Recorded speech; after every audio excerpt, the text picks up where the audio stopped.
네, 반갑습니다. 김준호 매니저입니다. 자, 이번 주 월요일부터 또 시장이 좀 크게 좀 흔들리면서 특히 전 섹터, 전 업종, 특히 지정학적 리스크 관련해서 이제 반사 이익을 얻는 특정 이제 개별주들을 제외하고는 대부분의 약세 흐름이 나와주고 있습니다. 반도체 섹터뿐만 아니라 2차전지 섹터, 또 그리고 바이오 헬스케어 쪽에서도 대부분 좀 차익 매물이 출회되고 있는데 현재 지금 미선물은 한 0.34% 정도의 소폭 상승 흐름이 나와주고 있어요. 물론 주말 동안에 이제 지정학적 리스크 확산으로 인해서 이제 뉴욕 증시 같은 경우는 하락 흐름이 나와줬지만 이미 국내 증시 같은 경우는 이제 이스라엘발 지정학적 리스크로 인해서 이미 좀 상당 부분 두들겨 맞은 상태다, 선반영이 된 상태다라고 보고 있습니다. 그래서 어느 정도 지난주에 2거래일 정도 좀 이제 반발 매수가 유입된 상태에서 지난주 금요일부터 또 지금 월요일까지 계속해서 어떤 차익 매물성 또 그리고 이제 패닉셀이 좀 나와주다 보니까 시장이 좀 지칠 수밖에 없는 시장인데, 다만 이제 지정학적 리스크는 항상 역사적으로 본다고 했을 때 굉장히 단기적인 리스크로 끝냈던 사례가 굉장히 많잖아요. 그리고 일례로 2차 세계대전 이후에도 시장이 안정을 찾고 빠르게 회복을 하기도 했습니다. 그래서 사실상 중돈발 리스크가 우리 국내 증시에 미친 영향, 또 글로벌 증시에 미친 영향은 일시적일 수밖에 없다라고 보고 있는데, 가뜩이나 이제 9월 내내 어떤 이제 연준발, 긴축발 우려 여러 가지 매크로적인 악재들이 복합적인 요인이 적용되면서 시장 자체가 투심이 악화된 상태에서 지정학적 리스크까지 더 생기다 보니까 시장 자체가 약세 흐름이 나올 수밖에 없다. 근데 다만 어느 정도 지금 이제 미국의 어떤 기업들 또 그리고 금융 글로벌 또 이제 은행들의 어떤 실적들이 잘 나와주고 있는 상태고요. 또 이번 주에 테슬라, 넷플릭스를 시작으로 이제 빅테크 기업들이 또 이제 시장 예상치에 부합하는 수준의 실적이 잘 나와주고, 또 경기 지표 같은 경우도 좀 어느 정도 좀 이제 개선세가 이어지고 있고, 또 중국 또한 마찬가지로 물가가 안정을 찾고 있다. 그럼 경기 지표도 그냥 하나 둘씩 안정 신호가 나와주고 있고, 오히려 이 지정학적 리스크로 어떤 연준의 어떤 통화 정책도 완화 시그널이 나와주고 있다는 점을 놓고 봤을 때 이 지정학적 리스크만 좀 어느 정도 일단락이 되거나 마무리가 된다고 했을 때, 또 이제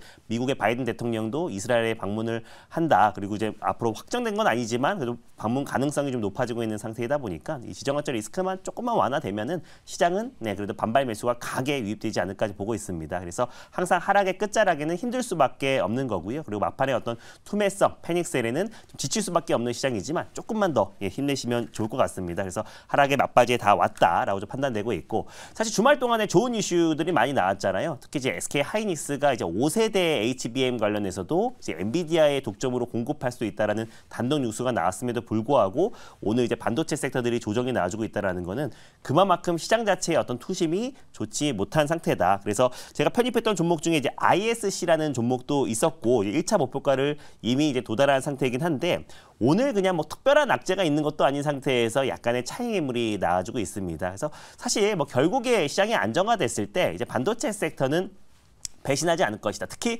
HBM, 특히 후공정, 또 패키징 쪽 종목들은, 부품 장비 관련 종목들은 결국 반도체 업황이나 시장이 안정화됐을 때 반발 매수가 강하게 유입될 수밖에 없다라고 보고 있고, 또 ISC 같은 경우도 최근에 시장이 워낙에 안 좋은 상태임에도 불구하고 한 11% 정도의 상승 흐름은 나와주긴 했지만 결국 시장이 안정화된다고 했을 때 폭발적인 시세가 충분히 좀 분출되지 않을까 좀 보고 있습니다. 그래서 오늘은 이제 반도체 섹터라든지 결국 제약바이오 또 그 아니면 2차전지 일부 종목들이 결국 시장이 안정을 찾았을 때 빠른 속도로 회복할 수 있겠지만 지금 이제 개별주 장세가 계속 진행되고 있잖아요. 그래서 오늘은 어떤 시장의 좀 상승과 또 이제 어떤 하락에 좀 무관하게 좀 어느 정도 개별적인 이슈로 올라갈 수 있는 섹터와 종목에 대해서 오늘 좀 말씀드리도록 하겠습니다. 특히 오늘 이스라엘 어떤 공급망 이슈, 또 특히 이스라엘 어떤 그 수입 의존도가 높은 어떤 섹터, 또 개별주 종목들이 오늘 시장 하락 대비 굉장히 강한 모습 보여주고 있는데, 저도 그 중에서 또 한 종목을 좀 말씀드리고, 또 이제 시장 대비해서 그래도 개별적인 종목들과 또 그리고 시장이 안정화됐을 때 폭발적으로 올라갈 수 있는 주도 섹터와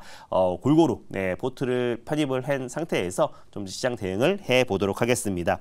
오늘 좀 소개해드릴 종목은요, 종목명이 다소 긴데 스마트 레이더 시스템이라는 종목을 오늘 편입 종목으로 말씀드리고, 매수가는 14,520원 말씀드리도록 하겠습니다. 매수가는 14,520원이고요. 스마트 레이더 시스템이라는 종목을 오늘 탑픽 종목으로 말씀드리도록 하겠습니다.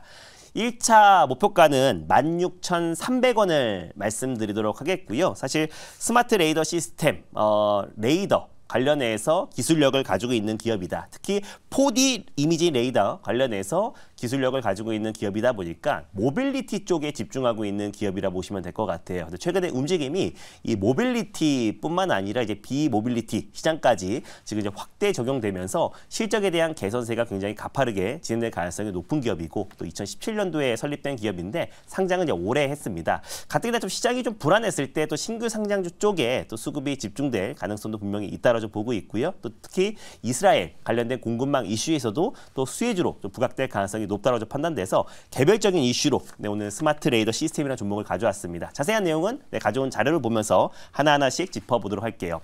레이더 센서를 개발하고 제조하는 업체다라고 보시면 될 것 같습니다. 그래서 주요 이제 고객사만 본다고 했을 때 이 자율주행 쪽에서 이제 미국의 어떤 그 제너럴 모터스, GM과 또 이제 한국의 현대 모비스와 함께 자율주행 관련된 상용화 테스트를 진행하고 있어요. 특히 현대 자동차 같은 경우는 또 연내 안에 또 이제 레벨 3, 레벨 3단계 자율주행 관련해서 상용화를 또 세계 최초로 추진하고 있기 때문에 관련해서 또 수혜주로 또 스마트 레이더 시스템이 부각받을 가능성이 높다라고 보고 있고 또 이번 주에 또 이제 모빌리티 상용화 지원 관련된 법률 지원 관련된 그 모멘텀이 있습니다. 그래서 실적으로 이제 모빌리티 혁신과 또 그리고 지원 또 그리고 규제 샌드박스를 본격적으로 시행한다고 했을 때 자율주행 관련 종목들에 대한 모멘텀이 충분히 이어질 수 있다고 보고 있고요. 또 그리고 이번 주에 테슬라 실적 발표를 앞두고 있는데 시장 예상치에 부합하거나 좀 상회하는 실적이 나온다고 했을 때 또 자율주행 관련 종목들이 다시 한번 좀 들썩거릴 수 있다라고 보고 있습니다.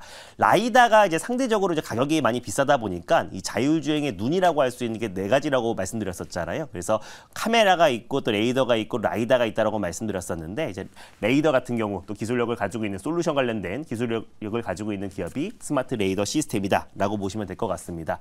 근데 이제 오늘 이 종목이 좀 올라가고 있는 이유가 다음 뉴스를 하나 보여드릴게요.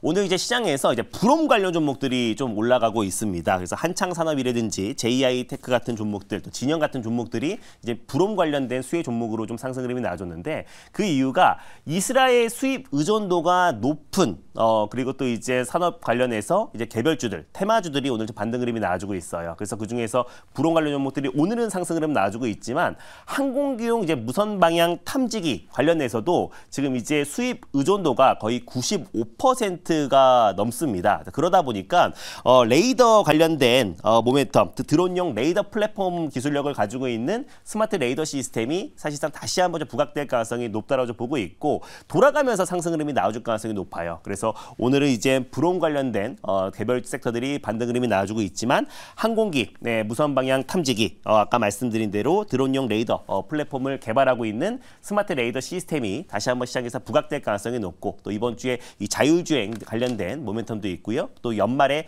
또 현대차가 레벨 3 자율주행 관련해서 상용화를 추진하고 있기 때문에 같이 협업을 하고 있는 스마트 레이더 시스템이 또 개별적인 이슈로도 충분히 좀 부각될 수 있을 거라 좀 판단돼서 오늘 상장한 지는 얼마 안 됐지만 좀 이제 개별적인 이슈가 두 가지를 좀 가지고 있다고 판단돼서 오늘 탑픽 종목으로 가져왔습니다. 질문 한번 받아보도록 할게요.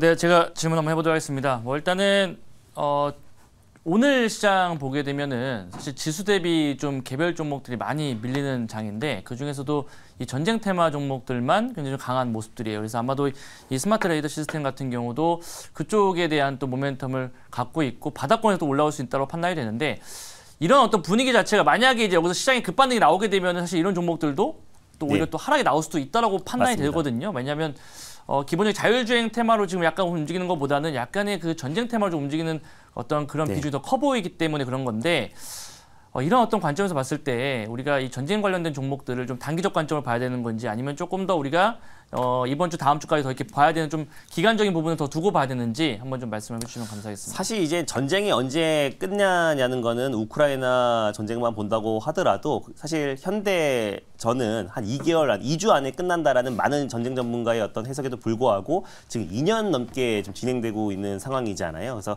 사실상 이스라엘 또 팔레스타인 관련 하마스 관련된 전쟁이 언제 끝날지는 모르겠지만 그래도 이게 다시 한번 좀 글로벌 분쟁으로 크게 확산될 거라고는 보지 않고 있고 있고요. 또 이제 많은 국가들이 이제 미국과 이란과의 어떤 이제 확산에 대해서도 많이 좀 반발을 하고 있는 모습이고 또 바이든 대통령도 이스라엘의 방문을 추진하고 있다는 점을 놓고 봤을 때 전쟁이 좀 빠른 시일 내에 일단락되지 않을까 보고 있습니다. 그리고 그럼에도 불구하고 제가 오늘 이제 전쟁 관련 종목을 가져왔던 이유는 이 스마트 레이더 시스템 같은 경우는 사실상 이제 지정학적 리스크로 이제 상승했던 부분들이 다소 좀 제한적이다라고 좀 보고 있습니다. 지정학적 리스크가 발발되고 나서도 상승폭이 다른 종목들 오늘 같은 경우 한창산업이라든지 JI 테크, 뭐 진영 같은 종목들 대비해서 상승폭이 한 4, 5%밖에 되지 않는 상태이고요. 아직까지 지정학적 리스크로 상승폭도 제한적이고 또 이번 주에 자율주행 관련된 모빌리티 상용화 추진 관련해서 또 그리고 현대차의 레벨 3 자율주행 관련해서 지금 상용화를 추진하고 있는 상태이다 보니까 관련해서 자율주행 관련된 미래 모빌리티 관련된 모멘텀도 충분히 작용될 수 있을 거라 보고 있고요.